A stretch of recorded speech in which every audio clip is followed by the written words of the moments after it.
Hello সকলকে, সবাই কেমন আছো? আমি কৃষা সংসারের টুকিটাকি চ্যানেলে তোমাদের সকলকে স্বাগত জানাই। আজকে রবিবার, আর এখন ওই সকাল 9:30 কি 10টা মতো বাজে।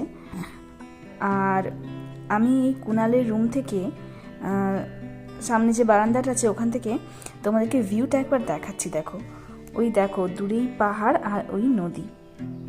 দাঁড়া একটু জুম করে তোমাদেরকে দেখাই। পাহাড়ের ওপরে গাছগুলো দেখো, ঠিক মনে হচ্ছে দুটো হাতি দাঁড়িয়ে আছে। কি সুন্দর লাগছে না? তো কুণাল যেখানে থাকে সেই জায়গাটার নাম হচ্ছে টাপোলা। আর আগের দিন ব্লগে তো বললোই, তোমরা হয়তো শুনেইছো যে টাপোলাকে ভারতের মিনি কাশ্মীর বলা হয়। এটা নাকি এতই সুন্দর। তবে আমি এখন আছি দোতলায়, আর সামনে দেখো রাস্তাটা, আর ওই দেখো নিচে, মানে রাস্তাটা এতটাই উঁচু, পুরো একটা দোতলা বাড়ির সমান। দেখতে পাচ্ছ? এই যে, মনেই হচ্ছে না যে আমি দোতলা থেকে ভিডিওটা বানাচ্ছি। তো চলো রুমের ভেতরে গিয়ে একটু রুমটা কুণালে তোমাদেরকে ঘুরিয়ে আনি। এমনি বড় সড়ো রুম নয়, ছোটোখাটোই একটা। ও একাই থাকে এখানে।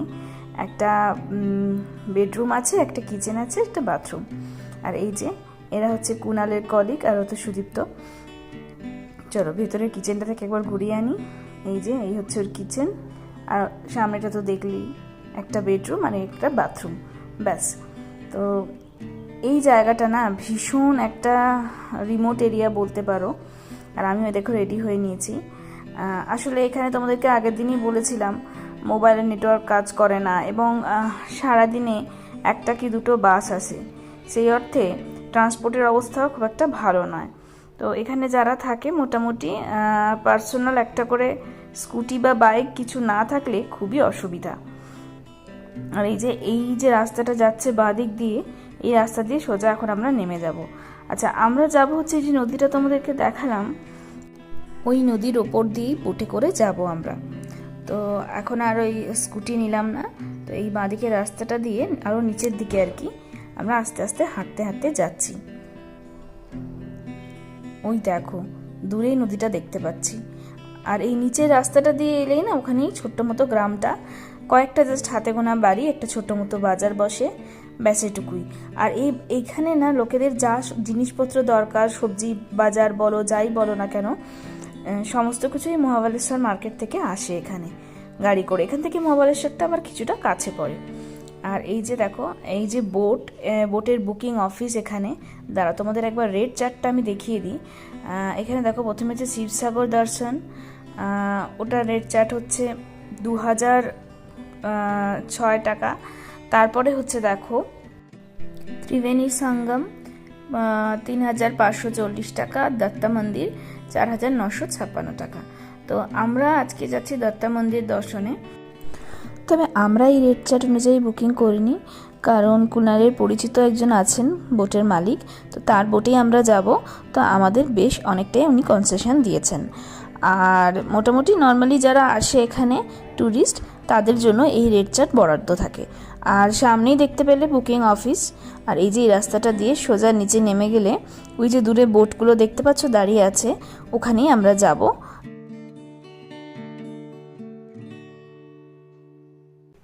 এই যে আমাদের বোটও চলে এসেছে, এই যে কমলা রঙের বোটটা, এটাতে করেই আমরা যাব।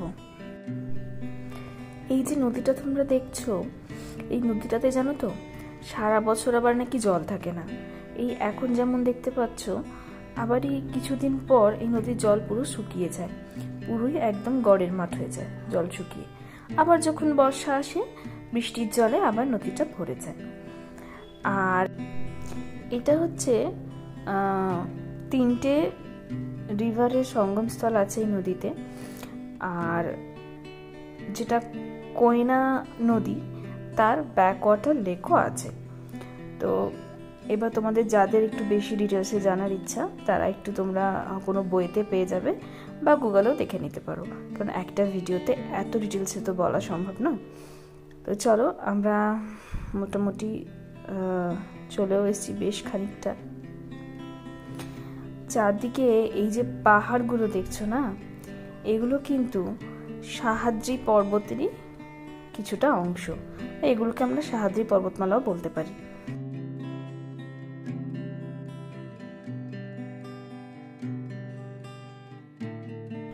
আর এতটাই অপূর্ব না চারপাশের প্রাকৃতিক দৃশ্য, এই জন্যই মনে হয় একে ভারতের মিনি কাশ্মীর বলা হয়।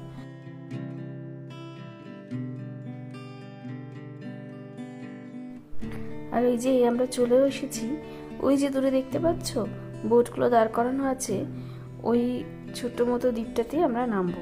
এগুলো সব ছোট ছোট না, চারপাশে জলাশয় দিয়ে ঘেরা দ্বীপ আছে, বিভিন্ন মন্দির আছে।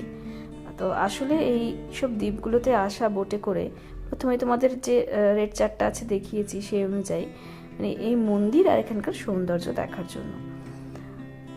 তো মোটামুটি আসতে আমাদের এই 45 মিনিট মতো সময় লেগেছে। তো চলো এবার যাওয়া যাক। আর এখানের রাস্তাগুলো না এতটাই এবড়ো খেবড়ো আর উঁচু নিচু, চলতে গেলে ভীষণ মানে সাবধানে নিজের দিকে চেয়ে রেখে চলতে হয়, না তো যে কোনো মুহূর্তে হোঁচট খেয়ে পড়ে যাবে। আর ওই যে দেখো উপরের দিকে মন্দিরটা, আমরা এবার সিঁড়ি দিয়ে উঠবো।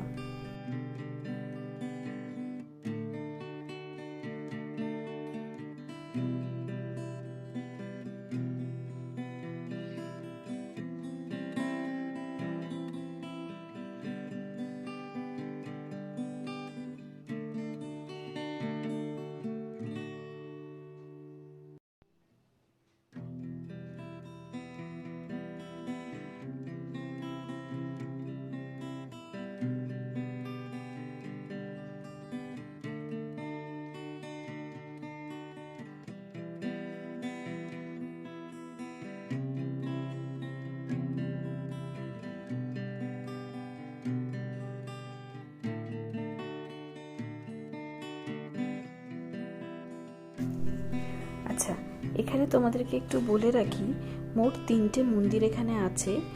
এক হচ্ছে গণেশের মন্দির, তারপরে হচ্ছে একটা শিব মন্দির, তারপরে হচ্ছে দত্তা মন্দির। মানে দত্তা আমার যতদূর মনে হয় কোনো এদের এখানকার কোনো গুরুদেব হবেন। আমাদের যেরকম বাঙালিদের অনুকূল ঠাকুরের মন্দির থাকে আলাদা, অনেকে পুজো করেন, তো সেরকমই কিছু হবে। কারণ আমি ঠিক অতটা জানি না ব্যাপারটা। আমি দেখেছি এখানে প্রায় প্রত্যেক জায়গাতেই একটা করে দত্তা মন্দির আছে। তো প্রথমে যেটা দর্শন করতে হবে আমাদের, সেটা হচ্ছে শিব মন্দিরটা। তো চলো ওখানেই আমরা যাচ্ছি। তার আগে মহাদেবের মন্দিরে দর্শন করার আগে এই যে সামনে বসে আছেন নন্দী। তো সাধারণত মানুষ কি করে, তো যার যেটা মনস্কামনা ওর কানে বলে দেয় এবং তারপরে মহাদেব দর্শনে যায়। তো আমরাও সেটাই করব, তার অন্যথা হবে না। এখানে সামনেই কল রয়েছে, এখানে ভালো করে হাত পা ধুয়ে তারপরে মন্দিরে উঠবো।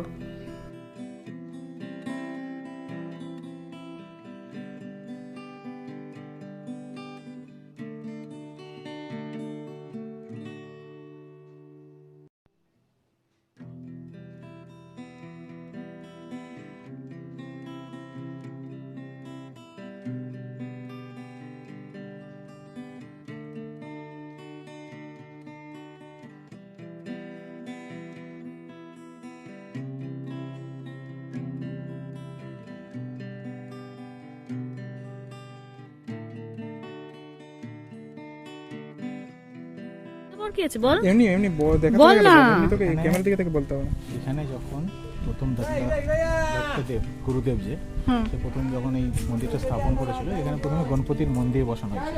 আচ্ছা, তো মন্দিরটা বসানোর পরে সাডেনলি একদিন কি হয়েছিল, ওটা ওই যে ব্যাক নিচের সাইডটা যেটা ওটা ভেঙে পড়ে যায়। আচ্ছা, ব্যাক নিচটা পুরো ভেঙে পড়ে যায়। পরে দেখা যায় কি নিচে একটা শিবলিঙ্গ আছে, তো ওইটা ডিসকভার হয়েছে। আচ্ছা, ওইটারই মন্দিরের নিচে করে কেটে, আচ্ছা এইটা এইটা এইটা এটা তো আন্ডারগ্রাউন্ড করে পুরো আছে নিচ দিয়ে। আচ্ছা, আমরা এখন এই মন্দিরটায় যাবো, তাই তো?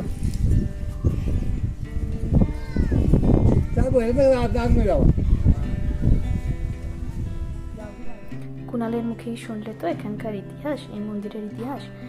তো এবার চলো আমরা নিচের দিকে যাই। এই সুড়ঙ্গটার ভেতর দিয়ে ঢুকবো, মানে মহাদেবের যে মন্দিরটা সেটা নিচেই আছে, আন্ডারগ্রাউন্ড করা আছে। এই যে চারদিকে পুরো আলো দেওয়া আছে যাতে অন্ধকারে মানুষ হোঁচট খেয়ে না পড়ে যায়, এবং রাস্তাটাও ভীষণ সুন্দরভাবে তৈরি আছে মন্দিরের।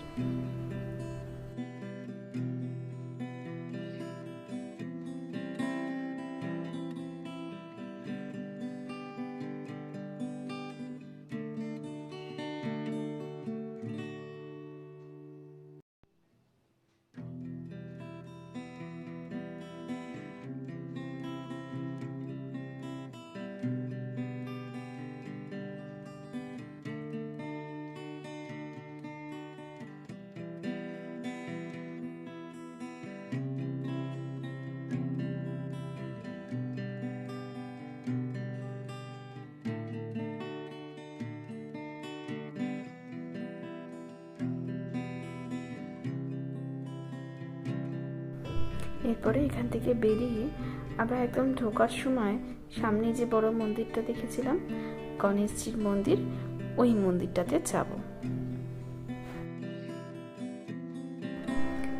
সামনেই শিবরাত্রি আসছে বলে উপরটা দেখো প্যান্ডেল করে অলরেডি সাজানো শুরু হয়ে গেছে। আমি যতই দ্বীপটার মধ্যে ঘুরছি আর ভাবছি যে এখানে কিছু মানুষ আছেন যারা ধরো রোজকার মতো খাবার দাবার বিক্রি করেন, আবার তারা বাড়ি চলে যায় আসেন, তাদের জীবনটা কেমন যেন এখানেই আটকে আছে, তাই না? মানে এটা তো ধরো একদমই একটা বিচ্ছিন্ন একটা দ্বীপ। আর এই তাপোলা জায়গাটা যে প্রচুর জমজমাট বা প্রচুর মানুষের ভিড় হয় সেটাও খুব একটা নয় কিন্তু। তো যাই হোক, এখানে দেখো গণেশজির মন্দির দর্শন করলাম। আর এইখানে এই যে দেখো ধুতরো ফুলটা দেখো কি সুন্দর গোলাপি রঙের, আমি এরকম ফুল আগে দেখিনি। আর এই যে দত্তা মন্দির দর্শন করে আমরা এখানে এলাম। এটা হচ্ছে একটা ভিউ পয়েন্ট, এখানে আসে সবাই ছবি তোলে, বা এখান থেকে না নিচটা দেখতে, চারপাশটা সিনারিটা দেখতে ভীষণ ভালো লাগে। তো চলো, মোটামুটি মন্দিরটা ঘুরতে আমাদের ঘন্টাখানেক কি ঘন্টা দেড়েক এরকম লাগলো। তো এরপরে আমরা আবার ফিরে যাই। তো ভিডিওটা আজকে এখানেই শেষ করলাম। ভিডিওটা কেমন লাগলো আমাকে জানিও, যদি ভালো লাগে তো লাইক করে দিও, আর এরকম ভিডিও যদি আরও দেখতে ইচ্ছা হয় আমার চ্যানেলটা সাবস্ক্রাইব করে দিও। পারলে নিজের বন্ধু বান্ধব ফ্যামিলি সকলের সাথে আমার চ্যানেলটা শেয়ার করো। আজ আসি, আবার দেখা হবে অন্য কোনো দিন অন্য কোনো একটা ভিডিওতে। ততদিন সবাই ভালো থেকো, সুস্থ থেকো, টাটা।